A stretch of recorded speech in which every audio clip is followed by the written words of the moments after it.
The Great Hall of the Galactic Concord was built to make visitors feel small. Its ceiling stretched so high that clouds sometimes formed inside. The walls were made of living crystal that shifted colors based on the mood of whoever controlled the room. Today, those crystals glowed a confident blue. The 12 elder species of the galaxy were certain this meeting would end like all the others. Humanity would complain, humanity would threaten, and then humanity would obey. President Amara Okonkwo stood at the center of the speaking platform. She was a tall woman with dark skin and gray hair that she kept short. Her eyes were calm, but anyone who knew her well could see the fire burning behind them. She had been elected 3 years ago, on a simple promise. Humanity would no longer accept being treated as a lesser species. Today, that promise would be tested. Around her, the representatives of the Concord sat in their elevated seats. The Velith delegation was directly in front of her. They were tall creatures with pale blue skin and 4 arms. Their faces showed no emotion, but their body language spoke of complete confidence. They had made demands like this before. They always got what they wanted. "The decision is final," said High Speaker Vorath, the leader of the Concord Assembly. He was a Kethrani, an ancient species that looked like a mix between a spider and a praying mantis. His voice echoed through the hall, translated instantly into every language. The Vega Reach territories were claimed by the Velith Dominion 12,000 years ago. Your colonies there are illegal. You have 1 standard year to evacuate all 47 million humans from those worlds. President Okonkwo did not respond immediately. She looked around the hall at the faces of the representatives. Some looked bored, others looked amused. None looked concerned. Why would they be? Humanity had always backed down before. "May I ask a question?" President Okonkwo said. Her voice was steady. "You may," Vorath replied, sounding like a teacher giving permission to a small child. "If the Velith claimed those territories 12,000 years ago, why are we only hearing about this now? Humanity has lived in the Vega Reach for 80 years. We built cities. We raised families. We buried our dead in that soil." The Velith representative, a female named Sethera, leaned forward. "Your ignorance of our ancient claims does not make them invalid. The law is the law." "Ah yes, the law," President Okonkwo said. "I have been studying your laws, Representative Sethera, very carefully. I found them most interesting." Something in her tone made several representatives shift in their seats. The blue crystals flickered slightly toward yellow. "In the past 200 years," President Okonkwo continued, "the Galactic Concord has forced humanity to give up 17 colony worlds. Each time, there was a reason. Ancient claims, sacred territories, protected wildlife, resource agreements we were never told about." She paused. "Each time, we were promised it would be the last. Each time, we believed you. Your species is young," Vorath said. "You must learn to respect the order of things." "The order of things," President Okonkwo repeated. "Yes, I have learned much about that order. I learned that humanity pays 3 times the trade tariffs of any other species. I learned that our ships are searched at every checkpoint while others pass freely. I learned that human scientists are banned from the great universities. I learned that when a human is killed by a member of an elder species, the punishment is a fine. When a human kills in self-defense, the punishment is death." The hall was silent now. The crystals had turned a deep orange. "You speak of things you do not understand," Sethera said. Her 4 arms crossed over her chest. "Your species has been part of galactic civilization for only 300 years. We have guided you, taught you, protected you from your own violent nature." President Okonkwo laughed. It was not a happy sound. "Protected us," she said. "Is that what you call it? I have a different word. I call it a cage. A cage built of laws designed to keep us weak, trade restrictions to keep us poor, territory limits to keep us contained, educational barriers to keep us ignorant." She stepped forward. "But here is the thing about cages, Representative Sethera. They only work if the creature inside does not realize it can break free." Vorath raised one of his many limbs. "President Okonkwo, you forget yourself. The Concord has been patient with humanity, but our patience has limits.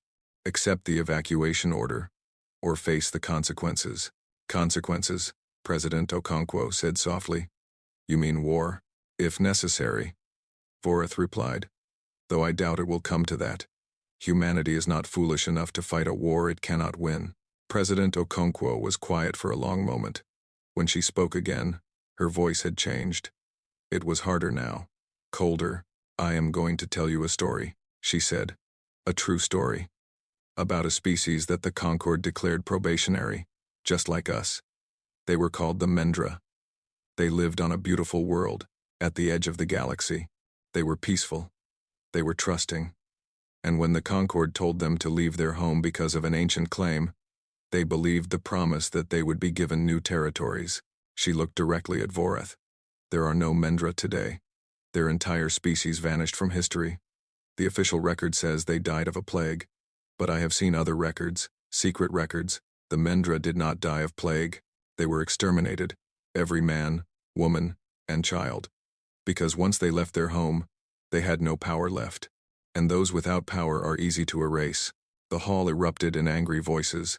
Voreth slammed his limb against his podium. "These are lies. Propaganda designed to justify human aggression. I have the proof," President Okonkwo said calmly. "I have the records.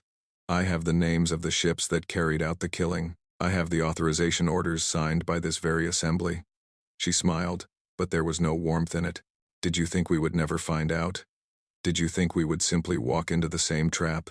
Sethara stood from her seat. "You dare threaten the Concord? Your species could be destroyed in a matter of weeks." "Perhaps," President Okonkwo said, "but not without cost, and not without the rest of the galaxy learning what you really are." She turned to face the entire assembly. Her voice rose, strong and clear. "For 200 years, humanity has tried to find its place in your galaxy through peace, through cooperation, through endless patience in the face of endless insults. We came to you with open hands, and you put chains on our wrists. We asked for justice, and you gave us scraps. We begged for equality, and you laughed." She took a deep breath. "No more." The single word hung in the air like thunder. "The 47 million humans in the Vega reach will not move. Not one. Not ever. Those worlds are ours. We built them with our sweat and our blood and our dreams, and we will defend them with our lives." Voreth leaned forward. "Then you choose war. You choose the destruction of your species." President Amara Okonkwo looked at him. In that moment, she did not look like a politician. She looked like something older, something primal. She looked like a wolf that had been pushed into a corner and had finally decided to show its teeth.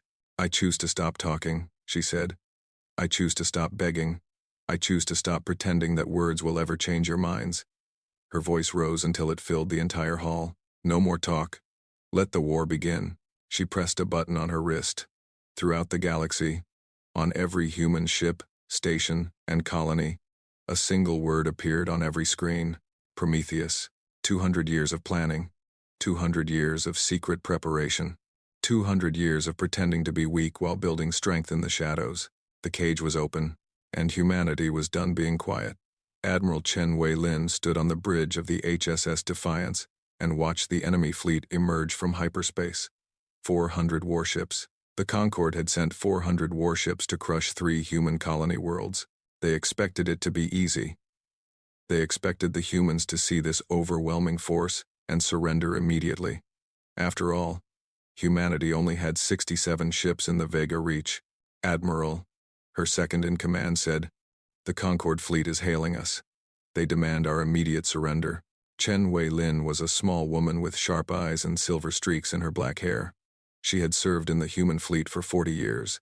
She had watched her species be humiliated again and again. She had trained for this moment her entire life. "Open a channel," she said. The face of Concord Admiral Thexus appeared on the main screen. He was a Velith, tall and confident, with the four-armed posture of someone who had never known defeat. "Human Admiral," Thexus said, "you are outnumbered 6-1. Your resistance is meaningless. Surrender now, and we will allow your people to evacuate peacefully. Fight, and we will destroy every ship, every station, and every city in this system." Chen Wei-Lin smiled. "Admiral Thexus, I have a message for you. From President Okonkwo." "Speak." "She asked me to tell you something that humans have known for a very long time." Chen Wei-Lin leaned forward. "Numbers are not everything." She cut the channel. "All ships," she announced over the fleet frequency. "Execute Protocol Fenrir. Let's show them what we've been hiding." Throughout the system, things began to happen. Things the Concord had never expected. In the asteroid belt between the second and third planets, massive doors opened in rocks that had seemed natural. Ships emerged. Not the small, weak vessels the Concord had seen before. These were warships built in secret over decades, ships with weapons the galaxy had never seen. Around the gas giant in the outer system, platforms activated. They had been disguised as mining stations. They were not mining stations. They were weapons platforms armed with gravity manipulation technology that humanity had developed in hidden laboratories. In the empty space between the stars, millions of small objects came online. They were drones, intelligent, adaptive, and hungry. Each one was small enough to be invisible to sensors. Together, they formed a web of death that surrounded the entire system. Admiral Thexus watched his sensor screens with growing confusion. What is this? Where did these ships come from? Our intelligence said humanity had no secret fleet. His sensor officer's voice shook. Sir, I'm detecting over 200 additional human vessels. And something else. Millions of small objects. They're everywhere. Impossible, Thexus said. This is impossible, but it was very possible. For 200 years, humanity had played a careful game. They complained about trade restrictions while secretly mining asteroids the Concord didn't know about. They accepted technology bans while their scientists worked in underground facilities. They pretended to be weak while they built strength. The Concord had made a simple mistake. They had watched humans so closely that they thought they knew everything about them. But they had only seen what humans wanted them to see. All ships, attack, Thexus commanded. Destroy them. The Concord fleet moved forward in perfect formation. They had won 1,000 battles this way. Their tactics were proven over 10,000 years of galactic dominance. They expected the humans to break and run. Instead, the human fleet did something strange. They scattered. The 67 original ships flew in random patterns, making no attempt to fight. The Concord ships pursued, breaking their own formation to chase the fleeing humans. They're running. One of Thexus's officers laughed. The cowards are running. Admiral Chenwei Lin smiled as she watched from her hidden position behind a moon. Now, she said softly. The trap closed. The drone swarm activated. Millions of tiny machines swarmed over the Concord ships. They were too small to do damage individually. But together, they blocked sensors. They jammed communications. They made it impossible for the Concord ships to coordinate. Then the gravity platforms fired. The Concord had never seen gravity weapons used this way. Each platform created a localized gravity well, like a tiny black hole that lasted for just a few seconds. Ships that were caught in the effect were crushed. Ships that tried to avoid it crashed into each other in the chaos. And then, the hidden fleet struck. Human warships emerged from behind asteroids, moons, and planets. They hit the confused Concord fleet from every direction. Their weapons were different from anything the galaxy had seen. Plasma cannons that punched through shields. Railguns that accelerated projectiles to near light speed. Missiles that could change course faster than any defense system could track. Admiral Thexus watched his fleet die. Ship after ship disappeared from his screens. The beautiful formation that had entered the system was now a scattered mess of burning wreckage. How? He whispered. How is this possible? The answer was simple. The Concord had built their military for one purpose: to intimidate.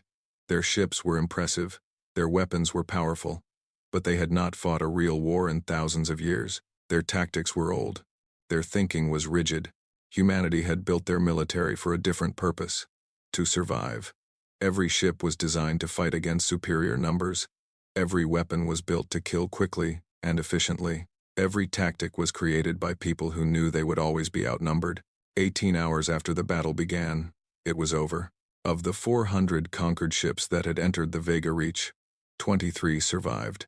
They limped back to conquered space with a message that would change the galaxy forever. The humans had won, not just won. They had destroyed an overwhelming force with minimal losses. They had shown that their apparent weakness had been a lie. They had revealed that everything the Concord believed about them was wrong. News of the Battle of Vega Reach spread across the galaxy like wildfire. Species that had dismissed humans as primitive were suddenly studying everything they could find about Earth and its people. Governments that had laughed at human complaints were now holding emergency meetings. In the halls of the Galactic Concord, There was panic. High Speaker Voreth demanded explanations. How had humanity hidden such power? How long had they been preparing? What else were they hiding? No one had answers.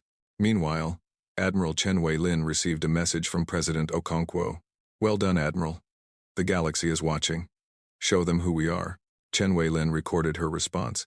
It was broadcast on every frequency, in every language, to every corner of known space. This is Admiral Chen Wei-lin of the Human Defense Force. The Battle of Vega Reach is over. The Concord fleet has been destroyed. Our colonies are safe. Our people are protected.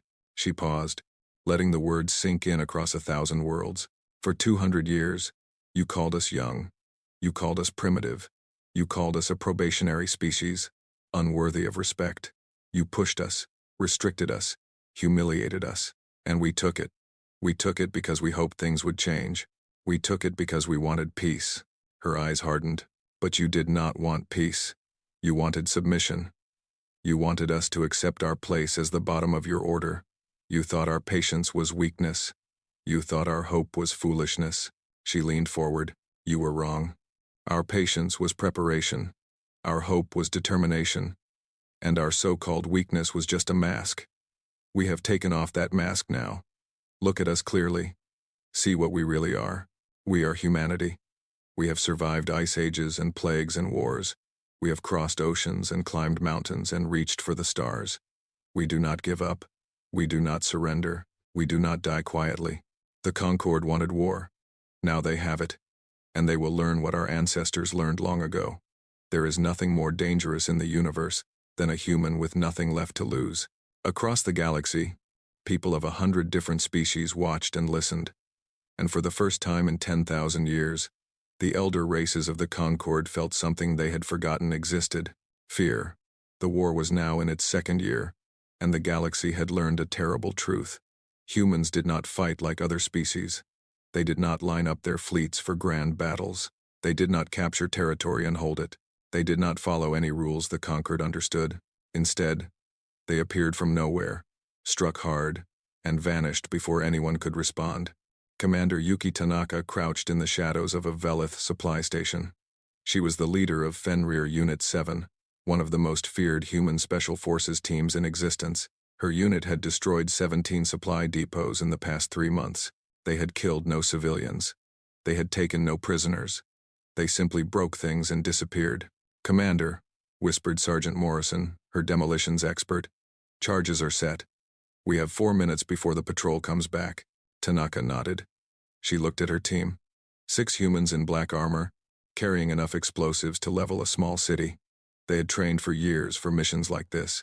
They had learned to move silently through enemy territory. They had learned to survive on nothing for weeks at a time. They had learned to be ghosts. "Move out," she ordered. Protocol Shadow. No traces. The team slipped away into the darkness.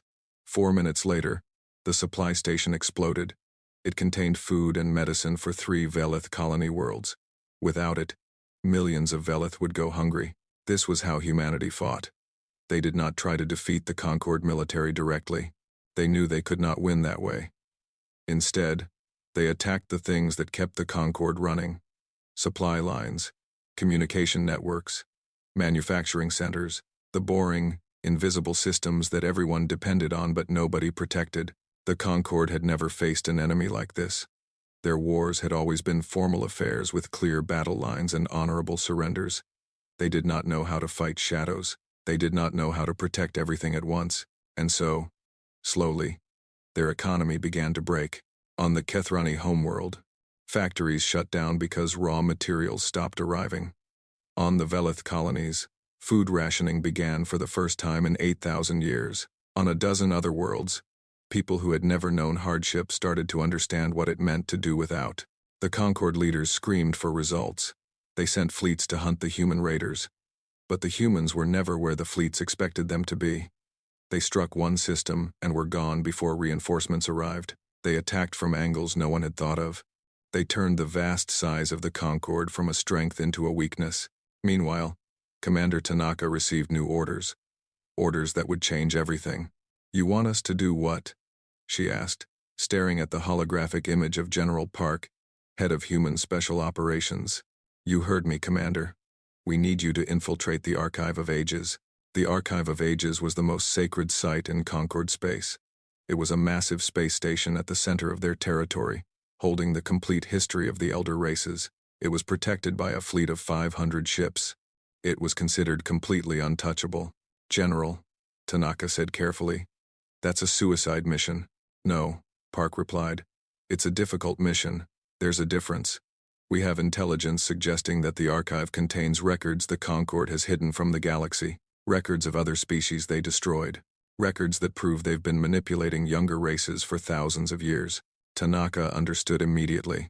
The war was not just about military victory. It was about breaking the Concord's authority. The elder races ruled because everyone believed they were wise and just. If that belief was destroyed, their alliance would fall apart.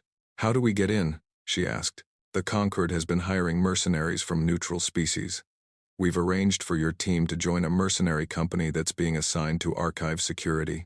You'll be inside the walls before they realize what's happening. It took 3 months to set up.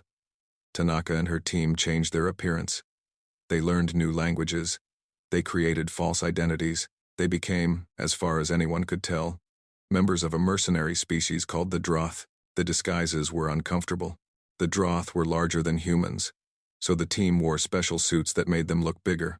They had to learn to move differently, talk differently, even eat differently. One mistake would mean death, but they made no mistakes.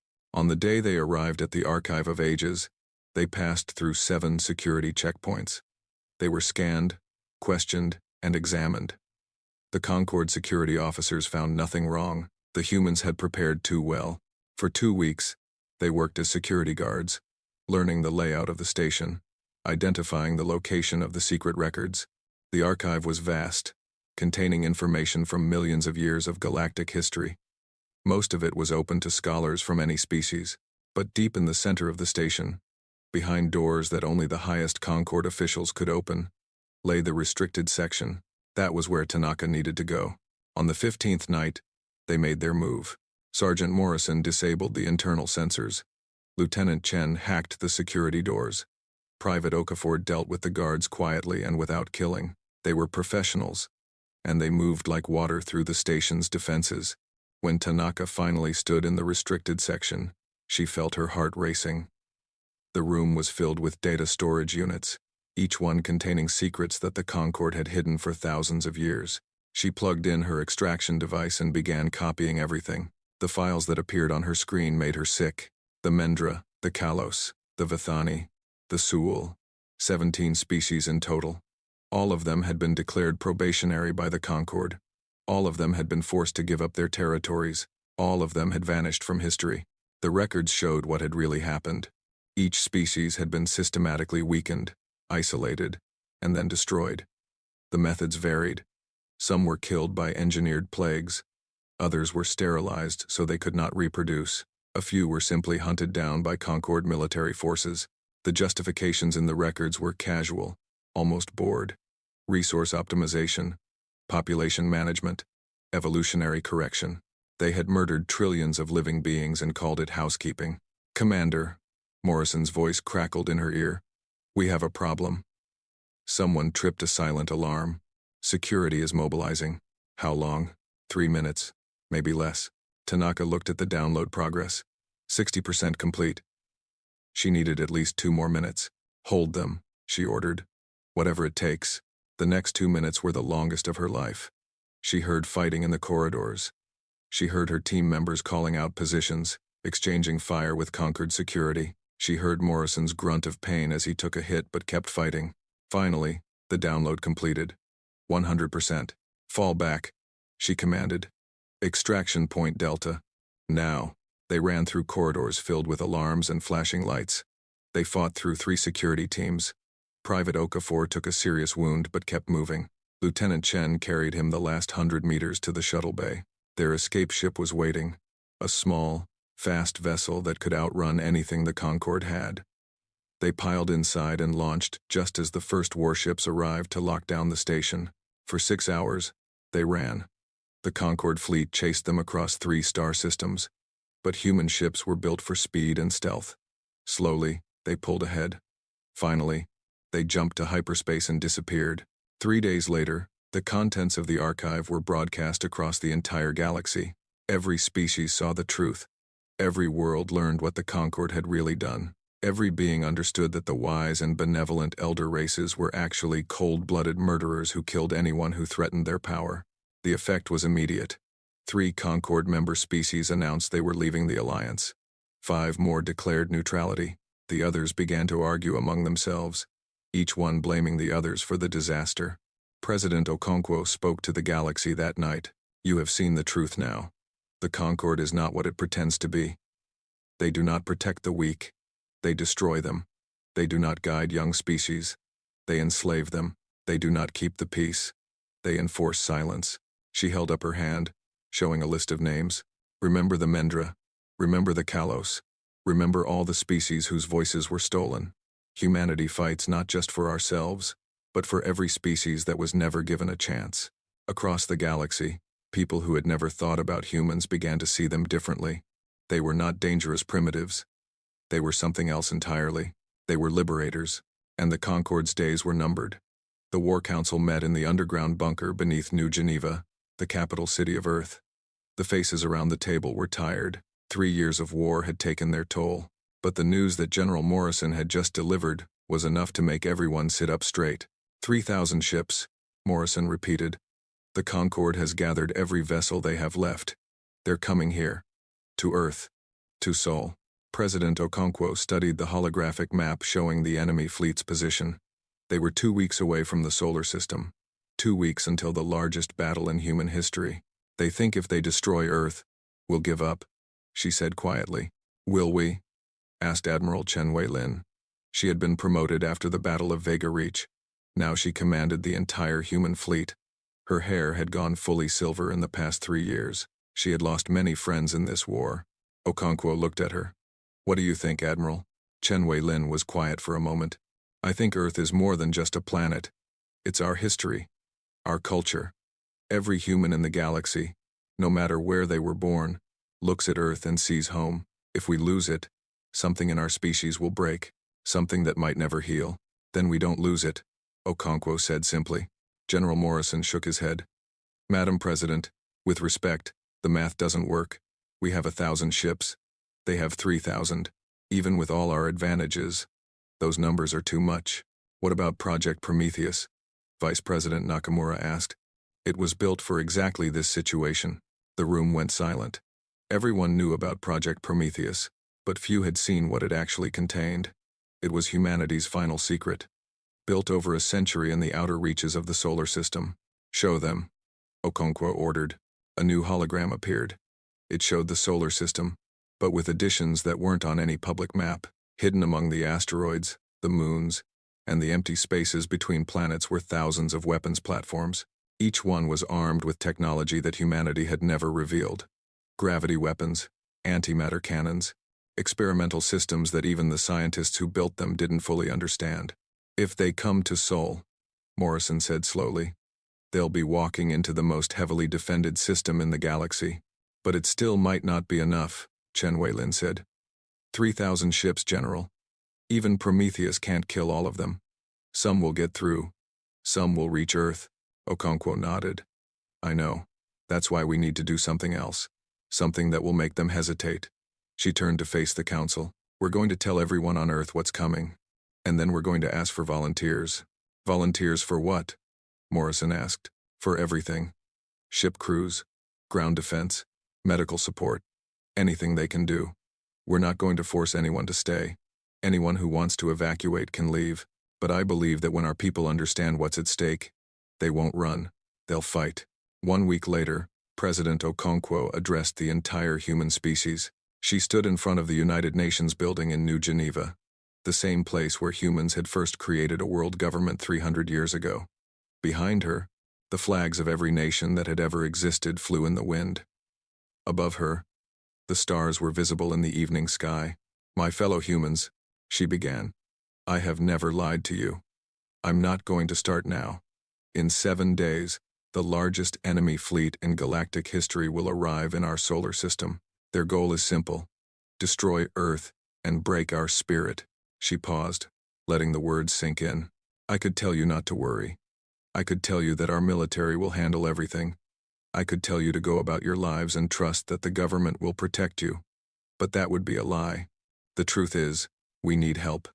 We need every person who can fly a ship, fire a weapon, or bandage a wound. We need everyone. I am asking you to stay.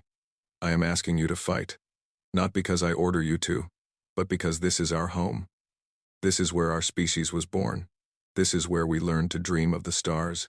If we lose Earth, we lose a part of ourselves that can never be replaced. Some of you will choose to leave. I understand. I will not blame you. This war has taken so much from all of us. But for those who choose to stay, know this. You will not fight alone. I will be here. Your leaders will be here. We will stand together, or we will fall together. She looked directly into the camera. They think they can break us. They think if they hurt us enough, we will surrender. They do not understand what we are. We are the species that survived ice ages, with nothing but fire and determination. We are the species that crossed oceans in wooden boats. We are the species that refused to die even when everything said we should. We are human, and we do not give up. The response was overwhelming. Across Earth, across the colonies, across every human settlement in the galaxy, people stepped forward. Retired pilots came out of retirement. Factory workers volunteered to crew supply ships. Doctors and nurses prepared field hospitals. Ordinary people with no military training asked how they could help. In 7 days, humanity transformed itself into a fortress. When the Concord fleet arrived, they expected a desperate defense. They expected humans to be scattered and panicked. They expected an easy victory. They were wrong. Admiral Chen Wei-Lin waited for them at the edge of the solar system. She had positioned her 1,000 ships in a formation that looked weak and disorganized. Behind her, hidden in the darkness of space, Project Prometheus waited. The Concord commander was a Kithrani named High Admiral Vorath, the brother of the High Speaker who had started this war. He looked at the human fleet on his screens and smiled. "Is this all they have?" he asked his officers. "After all their boasting, this is their defense? It appears so, High Admiral. Our victory is assured." Vorath opened a channel to the human fleet. "Admiral Chen, you are outnumbered 3-1. Your situation is hopeless. Surrender now, and I will spare your homeworld. Fight, and I will reduce it to ashes." Chen Wei-Lin's response was calm. "High Admiral Vorath, welcome to Seoul. I'm afraid you won't be leaving." The battle began. The human fleet retreated, drawing the Concord ships deeper into the solar system. Vorath pursued, confident in his superior numbers. His ships were faster and more powerful than anything humanity had shown before. But then Prometheus activated. Across the solar system, hidden weapons platforms came online. Gravity wells formed in the middle of the Concord formation, crushing ships that couldn't escape. Antimatter beams cut through hulls like paper. Drone swarms descended on the invaders from every direction. The Concord fleet began to die. Vorath screamed orders, trying to organize his forces, but the attack came from everywhere at once. There was no safe direction. There was no place to hide. The humans had turned their entire solar system into a weapon. Still, 3,000 ships were 3,000 ships. Even as hundreds fell, more pushed forward. Some broke through the outer defenses. They headed for Earth. "All ships, intercept," Chen Wei-Lin commanded. Her fleet moved to block the attackers. The battle became a chaotic mess of ships firing in every direction. The HSS Defiance, Chen Wei-Lin's flagship, found itself surrounded by 11 enemy vessels. Her shields were failing. Her weapons were overheating. But she refused to retreat. "Admiral, we have to fall back," her first officer shouted. "No," she said. "We hold this line. No one gets past us." She knew she was going to die. She had accepted that the moment the battle started. But if she could take these ships with her, Earth would have a better chance. All power to forward weapons. Prepare to ram. The Defiance charged forward. Her guns blazed continuously. One enemy ship exploded, then another, then a third. An enemy beam cut through her hull. The bridge shook. Fires broke out. Crew members fell. Chen Wei-Lin held onto her command chair and kept fighting. When the HSS Defiance finally died, it took 11 enemy ships with it. Admiral Chen Wei-Lin became the greatest hero of the human species, though she never lived to know it. The battle raged for 72 hours. When it was over, 2,100 Concord ships were debris floating in the void. Earth was damaged but standing. Humanity had lost over 300 ships and thousands of lives, but they had won. The surviving Concord vessels fled. Their great fleet was shattered. Their military power was broken. Their alliance was falling apart as member species blamed each other for the disaster. President Okonkwo stood in the ruins of New Geneva's spaceport and watched the last enemy ships retreat. Around her, people were crying and cheering and holding each other. They had done it. They had saved Earth, and the galaxy would never be the same. 1 year after the Battle of Seoul, the galaxy looked very different. The Galactic Concord was finished. Its member species had turned on each other in the chaos after the defeat. The Velith blamed the Kethrani. The Kethrani blamed the Velith. Ancient alliances shattered as everyone tried to avoid responsibility for the disaster. High Speaker Vorath was removed from power by his own people. He spent his final days in a prison cell, watching everything he had built fall apart. His brother, High Admiral Vorath, had died in the battle, and the family name became a symbol of failure throughout the galaxy. The Velith Dominion, stripped of allies and military power, had no choice but to surrender. Their representatives came to Earth itself, walking through the streets of New Geneva that still showed damage from the war. They came to the same United Nations building where President Okonkwo had called for volunteers, and there, in front of representatives from 100 species, they signed a complete surrender. President Okonkwo watched them sign with no expression on her face. She did not smile. She did not gloat. She simply waited until the ceremony was finished, and then she spoke. Today, a war ends. But more importantly, an era ends. The era of the Galactic Concord. The era of elder species and younger species. The era of masters and servants. She looked out at the gathered representatives. Many of them had been enemies. Some had fought against humanity. Others had watched from the sidelines, waiting to see who would win.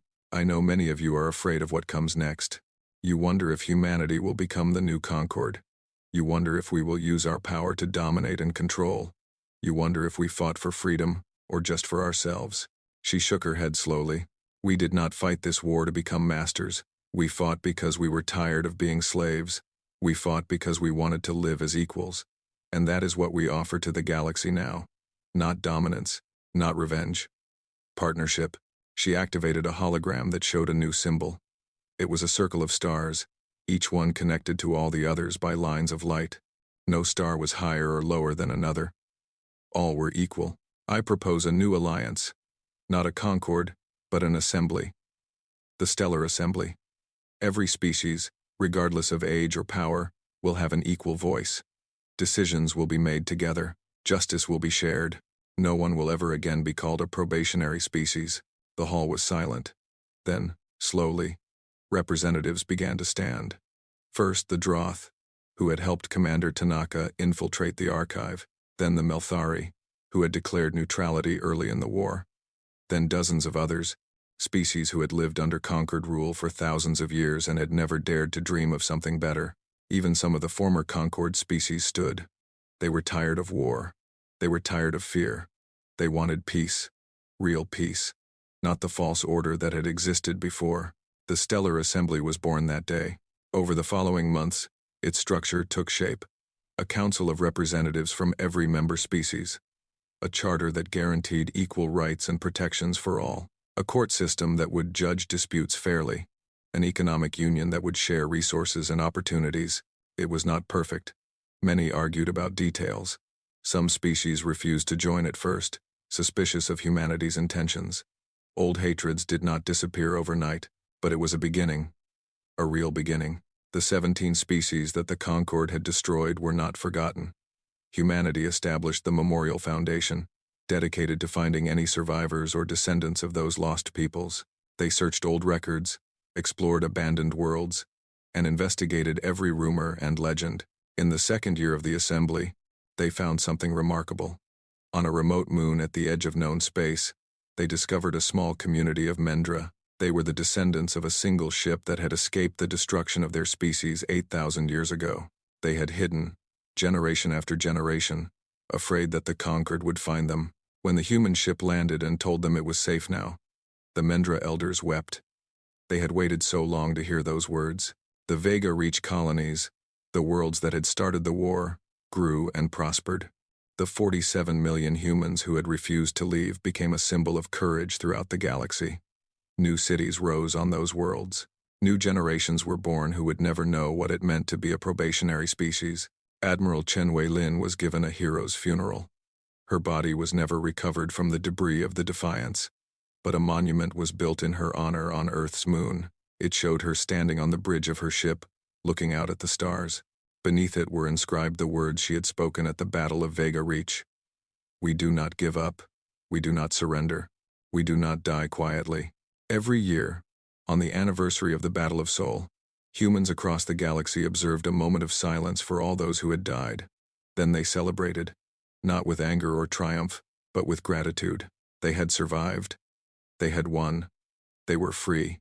Commander Yuki Tanaka retired from military service after the war. She wrote a book about her experiences, but she refused to call herself a hero. "I did what needed to be done," she said in interviews. Any human would have done the same. She spent her later years teaching young people about the war and its lessons. Her classes were always full. Students wanted to hear her stories. They wanted to understand what their parents and grandparents had been through. "Remember," she told them, "we didn't win because we were stronger.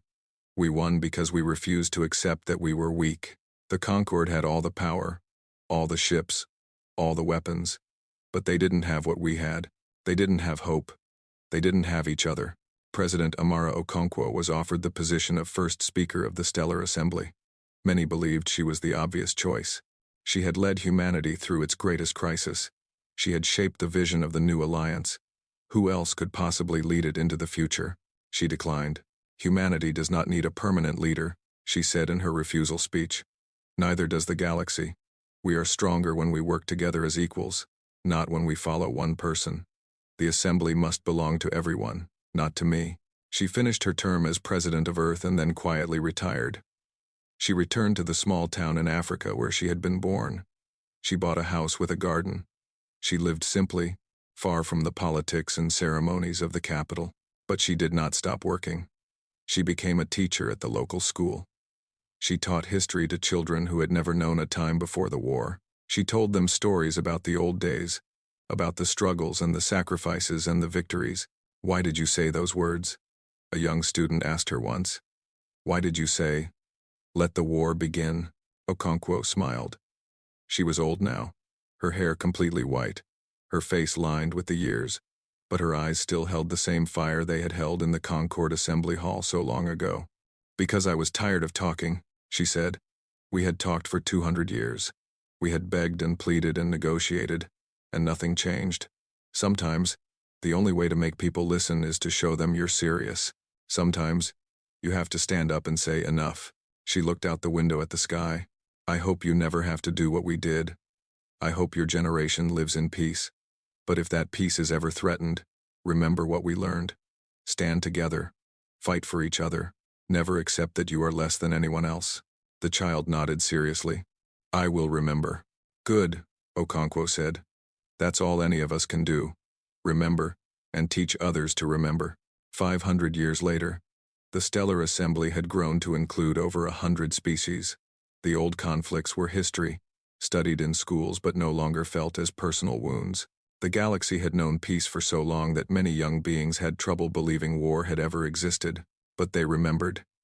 In every human school, children learned about President Okonkwo and the war that changed everything. They learned about Admiral Chen Wei-Lin and her sacrifice. They learned about Commander Tanaka and the secrets of the archive. They learned about the 47 million who refused to leave their homes. And in the Archive of Ages, now open to all species, a simple inscription had been added to the entrance. It was written in every language of the galaxy, so that everyone who entered would understand. They told us to be silent. We chose to roar. Below it, smaller text told the full story. How a young species had been pushed to the breaking point. How a president had spoken the words that started a war. How an entire civilization had stood together against impossible odds. How they had won not just for themselves, but for everyone who had ever been told they didn't matter. Visitors from across the galaxy came to read those words. They came to understand what humanity had done and why. They came to remember, because that was the real victory. Not the battles won or the enemies defeated. The real victory was the proof that hope was stronger than fear, that courage could overcome power, that even the smallest voice could shake the galaxy if it refused to be silenced. The stars were still there, shining over Earth as they had for billions of years. But something had changed. The darkness between them seemed less empty now, less cold, less frightening, because humanity was out there, watching, waiting, ready, and they would never kneel again.